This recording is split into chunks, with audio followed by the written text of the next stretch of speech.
साम्राज्य सामान्यांचा असामान्य आवाज। महात्मा गांधी जयंती सप्ताहाच्या पार्श्वभूमीवर राज्य उत्पादन शुल्क विभाग सोलापूर यांची अवैध देशी-विदेशी मद्य व हातभट्टी दारू निर्मिती विक्री वाहतुकीवर केलेल्या धडक कारवाईत 28 वाहनांसह 90,97,775 रुपयांचा मुद्देमाल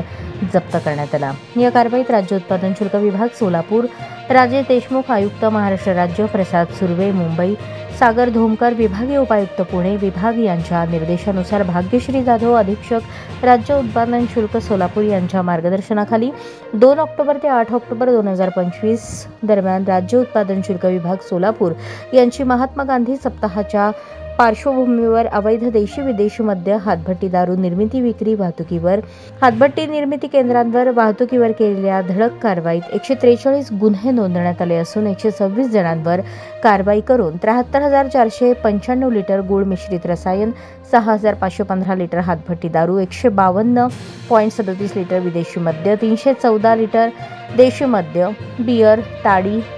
काळा गूळ व परराज्यातील विदेशी मद्य तसेच 28 वाहनांसह एकूण 90,97,775 रुपयांचा मुद्देमाल जप्त करण्यात आला आहे। गत वर्षीच्या तुलनेत 2025-26 या वर्षात एकूण गुन्ह्यात 15% तर एकूण मुद्देमालात 232% वाढ झाली आहे। अवैध मद्य विक्री, अवैध निर्मिती आणि वाहतुकी विरोधात कारवाई यापुढेही चालू राहणार असून अवैध मद्याबाबत माहिती असल्यास टोल फ्री क्रमांक 1800-233-9999 या क्रमांकावर अथवा व्हॉट्सअप क्रमांक